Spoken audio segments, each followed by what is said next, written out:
মৰমৰ ছাত্ৰ ছাত্ৰীসকল, তোমালোকক মই মোৰ চেনেলটোলৈ স্বাগতম জনাইছোঁ।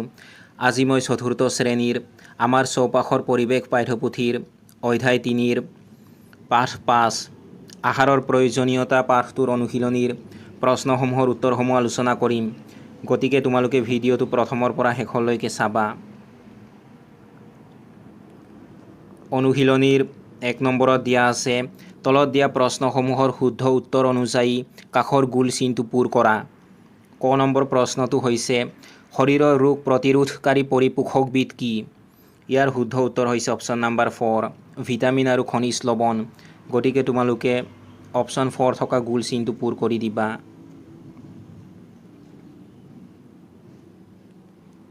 খ নম্বৰ প্ৰশ্নটো হৈছে, তলৰ কোনটো শৰ্কৰা সমৃদ্ধ খাদ্যৰ গোট? ইয়াৰ শুদ্ধ উত্তৰ হৈছে অপশ্যন নম্বৰ 2, ভাত, ৰুটি, চিৰা, পিঠা। গতিকে তোমালোকে অপশ্যন 2 থকা গোল চিনটো পূৰ কৰি দিবা। গ নম্বৰ প্ৰশ্নটো হৈছে, আমাৰ শৰীৰৰ বাবে প্ৰটিন কিয় প্ৰয়োজনীয়?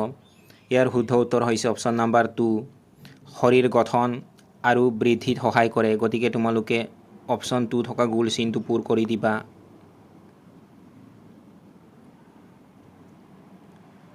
দুই নম্বৰত দিয়া আছে, ক অংশৰ লগত খ অংশ আঁচটানি মিলোৱা। ক অংশত প্ৰথমতে দিয়া আছে পানী। এইটো তোমালোকে খ অংশত দিয়া খাদ্য হজম হোৱাত সহায় কৰে, এইটোৰ লগত মিলাই দিবা। তাৰ পাছত ক অংশত দিয়া আছে চৰ্বি। এইটো তোমালোকে খ অংশত দিয়া শৰীৰক তাপ আৰু শক্তি যোগান ধৰে, এইটোৰ লগত মিলাই দিবা। তাৰ পাছত ক অংশত দিয়া আছে অত্যধিক পৰিমাণৰ তেল, চেনি, মছলাযুক্ত খাদ্য। এইটো তোমালোকে খ অংশত দিয়া শৰীৰৰ বাবে অপকাৰী, এইটোৰ লগত মিলাই দিবা। তাৰ পাছত ক অংশত দিয়া আছে শাক পাচলি, ফল মূল। এইটো তোমালোকে খ অংশত দিয়া শৰীৰক ভিটামিন আৰু খনিজ লৱণ যোগান ধৰে, এইটোৰ লগত মিলাই দিবা।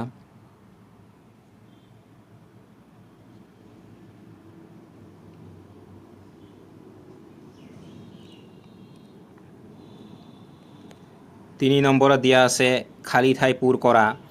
ক নম্বৰত দিয়া আছে সুষম আহাৰত প্ৰয়োজনীয় পৰিমাণৰ সকলোবোৰ ডেছ থাকে। তোমালোকে খালী ঠাইত লিখিবা পৰিপোষক।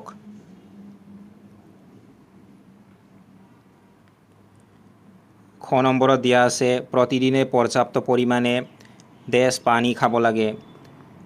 তোমালোকে খালী ঠাইত লিখিবা বিশুদ্ধ, অৰ্থাৎ প্ৰতিদিনে পৰ্যাপ্ত পৰিমাণে বিশুদ্ধ পানী খাব লাগে। গ নম্বৰত দিয়া আছে শৰীৰৰ গঠন, ডেছ আৰু ৰোগ ডেছ কৰাত আহাৰে সহায় কৰে। তোমালোকে প্ৰথমটো খালী ঠাইত লিখিবা বৃদ্ধি, দ্বিতীয়টো খালী ঠাইত লিখিবা প্ৰতিৰোধ।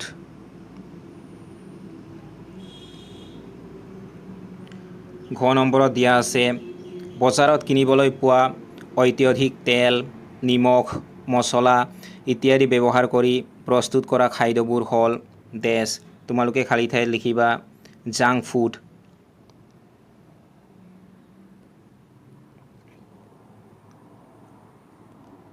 চাৰি নম্বৰত দিয়া আছে উত্তৰ লিখা। ক নম্বৰ প্ৰশ্নটো হৈছে, কাৰ্যৰ ভিত্তিত ভাগ কৰা খাদ্যৰ গোটকেইটাৰ নাম কি? তোমালোকে উত্তৰত লিখিবা কাৰ্যৰ ভিত্তিত খাদ্যবস্তুক তিনিটা গোটত ভাগ কৰা হৈছে, শক্তিদায়ক খাদ্য, দেহবৰ্ধক খাদ্য আৰু ৰোগ প্ৰতিৰোধকাৰী খাদ্য।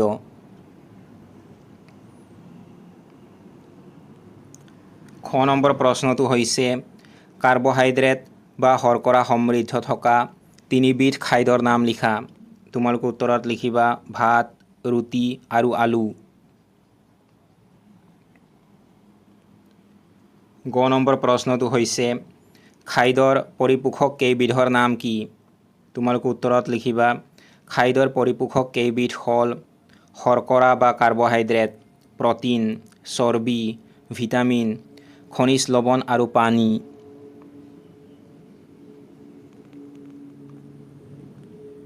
ঘ নম্বৰ প্ৰশ্নটো হৈছে, দুবিধ থলুৱা খাদ্যৰ নাম লিখা। তোমালোকে উত্তৰত লিখিবা খাৰ আৰু মাছৰ টেঙা।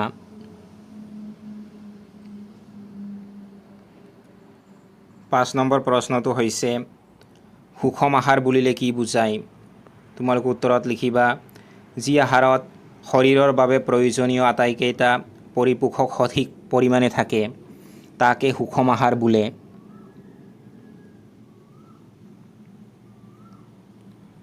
6 নম্বৰ প্ৰশ্নটো হৈছে ম্যাদ উকলি যোৱা খাদ্য কিয় খাব নালাগে? তোমালোকে উত্তৰত লিখিবা ম্যাদ উকলি যোৱা খাদ্যত বিষাক্ত পদাৰ্থ বা ক্ষতিকাৰক অণুজীৱৰ সৃষ্টি হ'ব পাৰে। এনে খাদ্য খালে পেটৰ অসুখ, বমি বা খাদ্যত বিষক্ৰিয়া হোৱাৰ সম্ভাৱনা থাকে যি শৰীৰৰ বাবে অতি ক্ষতিকাৰক।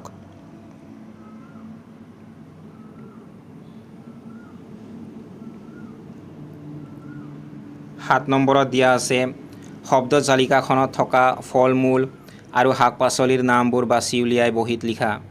মই তোমালোকক এই শব্দ তালিকাখনৰ পৰা ফল মূল আৰু শাক পাচলিৰ নামবোৰ ইতিমধ্যে বাছি উলিয়াই লিখি দিছোঁ আৰু এই শব্দবোৰত মই তোমালোকক ঘেৰো দি দিছোঁ। তোমালোকে এইখিনি চাই ঘেৰ দি ল'বা।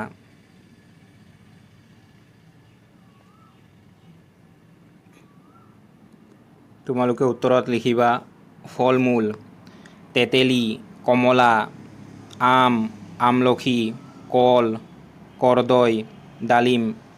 শাক পাচলি কলডিল, লাও, ব্ৰাহ্মী শাক, পচলা, কচু, কলমৌ, লফা, নৰসিংহ, লাই। তোমালোকে এইখিনি চাই লিখি ল'বা।